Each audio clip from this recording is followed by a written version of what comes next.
Welcome back to BT Friday, the Friday before BC's general election. The marathon campaign coming to an end. NDP Leader John Horgan, thanks again for making the time to be here. A big decision off the top. If you become BC's next premier, we've heard a lot about the platform. What is the first thing you would do to define your role as premier, to create change and a better BC, as you say? Well, two things. I want to create a Ministry of Mental Health and Addictions so that we can address the fentanyl crisis directly. Someone will get up every day and be responsible for making progress on that file. And the first piece of legislation would be to ban big money in politics. Get union and corporate donations out. That's been part of the campaign, as people have seen with all of the ads. I think that big money distorts our politics. People don't feel part of it when they can't participate. If the money's gone, people have to hear from politicians and hear about their ideas, not just get inundated by ads that they can pay for with mountains of money. People want to see action. Now, I'll throw this your way. Say we see a minority government for the first time in 65 years here in this province. How would you work with the Liberals, with the Greens, to achieve the change you want to achieve? Well, I believe we can't afford 4 more years of what we've had. I don't think the Christy Clark government remembers why they got involved in public life. They make bad choices. They make choices for a small group of people, and a whole bunch of people are suffering as a result. So I'm focused over the next 4 days on making sure that we get a majority government, and that's what I want to talk about from now until Election Day. What happens after that is I want to make sure that British Columbians are well served by our legislature. It doesn't work. I've been a member for 12 years. I think the back and forth, the fighting all the time, people are tired of that. They understand there's differences of opinions in the community, but come on, there's some obvious solutions that are out there. Let's work together on those. So I'm prepared to work from a majority position as Premier, or from another position to make sure we're providing services for people and making sure they get what they deserve from their government. So if we have an outcome, in the 2013 election, it was a surprise to many that we saw the Liberals win a majority again, given what the polls were saying.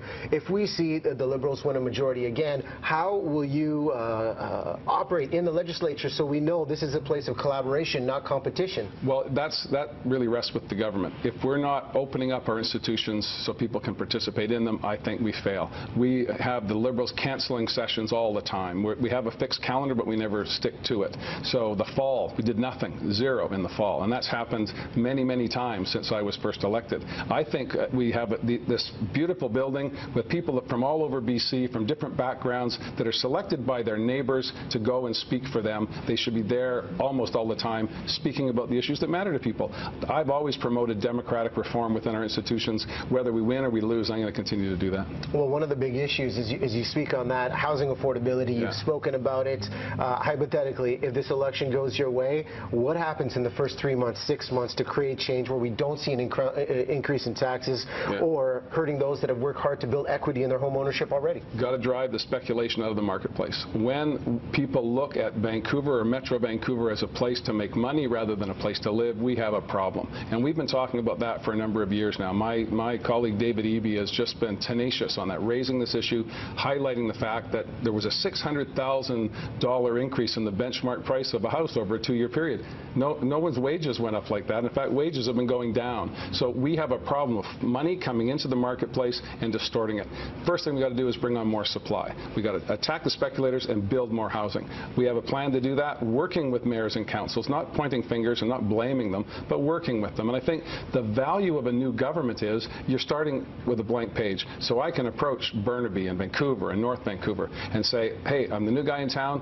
What are your challenges? How do we fix them? Rather than you keep getting in the way. And that's what we're hearing from the Christy Clark and the BC Liberals is it's always someone else's fault. We don't need blame anymore. We need solutions, and a new government can bring that. Well, in the idea and the concept of solutions, balancing the budget is a big one that's come into question with the NDP platform.